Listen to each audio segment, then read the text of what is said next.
Saúdo a todos com a paz do Senhor. Meu nome é Agnaldo. Estamos aqui mais uma vez fazer um pequeno vídeo para a glória e a honra do Senhor. Eu quero que você que assiste o vídeo todo, para você saber sobre esse assunto que eu vou trazer aqui, que era o espinho na carne do apóstolo Paulo, porque Jesus foi batizado aos 30 anos, e o que é que está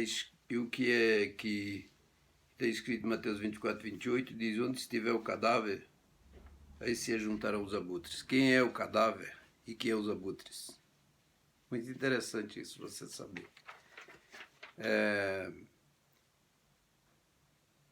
Peço para você compartilhar esse vídeo, peço para você se inscrever no canal, dar um like, muito like, e assinar o sininho para você receber notificações, e faça seu comentário aí embaixo do vídeo, bem?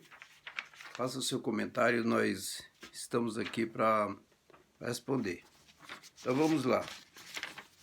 Muita gente tem questionado por que o apóstolo Paulo fala do espinho na carne. Um diz que é a visão dele, outros diz que é isso, é aquilo. Tem muitas especulações, muitas pessoas informando. Mas é importante que nós lemos aqui na Bíblia o que ele está falando. É bom e importante que nós lemos aqui na Bíblia o que a Bíblia está falando. Em 2 Coríntios capítulo 17, capítulo 12, versículo 7,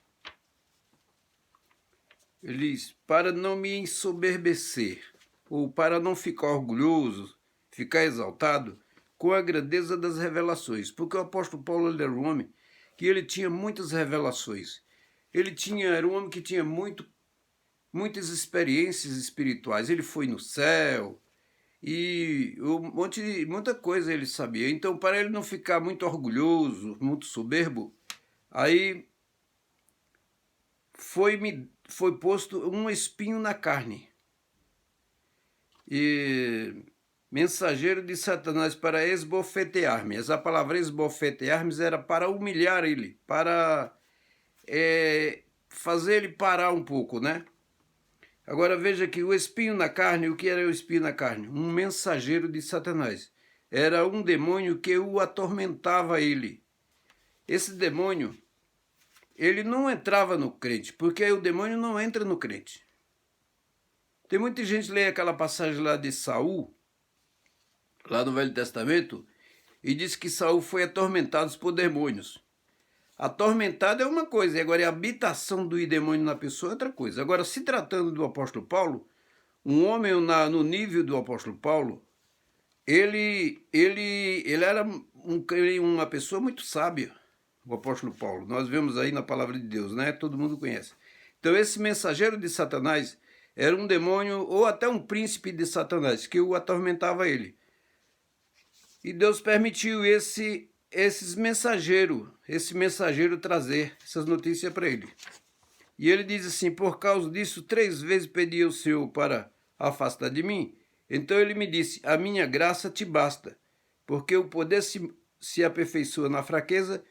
De boa vontade, pois, me glorio nas fraquezas, para que sobre mim repousa o poder de Cristo. 2 Coríntios capítulo 2, versículo de 7 a 9. Então o espinho na carne, respondendo à pergunta do espinho na carne, era um demônio que o atormentava.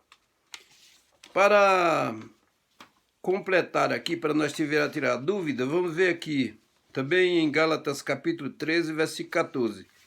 E a vós sabeis de que vos preguei o evangelho a primeira vez por causa de uma enfermidade física, posto que a minha enfermidade na carne foi uma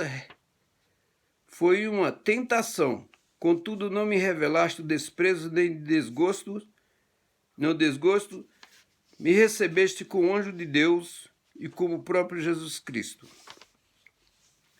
Então, eu não tenho dúvida nenhuma que o espinho na carne aqui era uma tentação que o apóstolo Paulo tinha. Então agora você vê uma coisa, o apóstolo Paulo era um homem que ele pregava o evangelho, mesmo sendo muito tentado, atormentado, menosprezo, o apóstolo Paulo sempre estava anunciando a palavra do Senhor. Então, o espinho na carne era uma tentação, uma pessoa, um anjo do mal que o atormentava. Que Jesus abençoe. Vamos passar aqui, por que Jesus foi batizado aos 30 anos? Bom, Adão, Jesus ele é considerado como o segundo Adão, não Adão caído, porque tem ensinamentos aí, pessoas ensinando, que Jesus veio aqui para a terra, nasceu e veio para morrer, para ser sacrificado, para dar sua vida por nós, mas ele veio com a natureza caída de Adão. Isso é uma blasfêmia. Jesus não veio com natureza caída, e a Bíblia diz que ele nunca pecou. Jesus nunca pecou, então ele não veio com natureza caída. Então Jesus é o oposto de Adão. Adão, ele deve ter pecado aos 30 anos, por isso que Jesus foi batizado aos 30 anos.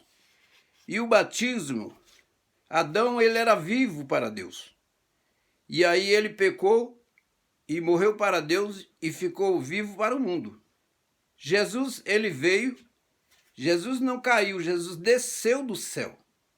O Filho de Deus, ele desceu do céu e ele morreu para o mundo. Porque o batismo é um símbolo de morte, que a pessoa está morta para o mundo. Pode ver em Romanos no capítulo 6 aí, e você vai ver que o batismo, a pessoa morre para o mundo e vive para Cristo, quando a gente aceita Cristo. Jesus não aceitou, porque Jesus ele não veio se converter, Jesus veio salvar e livrar o homem. Então ele morreu para o mundo. E então eu tenho esse versículo aqui para conclusão. Esse versículo assim: por esse tempo se dirigiu Jesus a Galiléia para Jordão, a fim de que o João o batizasse. E ele, porém, dissuadia, dizendo: eu que preciso ser batizado por ti, e tu vinde a mim? Isso aqui é João Batista falando com Jesus. Mas Jesus lhe respondeu: deixa por enquanto, porque assim nos convém cumprir toda a justiça. Então ele o admitiu. Como era toda justiça, Jesus batizou na mesma idade que Adão pecou. Que Adão foi criado, Adão não nasceu de um pai e de uma mãe, mas ele foi criado pelo próprio Deus. Mas ele pecou, ele foi desobediente, pecou e quebrou o santo mandamento que o Senhor disse que não era para comer daquele fruto. E então Jesus cumpriu toda a justiça de Deus. Quando ele veio aqui, ele cumpriu toda a justiça. E ele não quis deixar fora o batismo também. Se submeteu ao batismo. Agora a terceira pergunta é aquela palavra que está em Mateus 24, 28. Onde está o cadáver, aí se ajuntará os abutres. É importante que você nota aqui que o cadáver está no singular. E os abutres ele está no plural. Então, quem é o cadáver aqui? O cadáver é Israel. Quando eles vai estar na guerra do Armagedon, cercados na guerra do Armagedon. Você pode conferir também em Lucas 17, 37. O cadáver é Israel. Nós vemos no livro de Ezequiel, no capítulo 37, que Israel foi considerado como um vale de osso seco. Essa profecia, ela se cumpriu, né? Depois do ano 70, ela cumpriu completamente essa profecia. E aqui, no final da grande tribulação, na segunda vinda de Cristo, Israel é considerado como um cadáver que está cercado dos seus inimigos. Então Israel é o cadáver e os abutres são as nações do exército, o inimigo que persegue ali para derrotar Israel. E é importante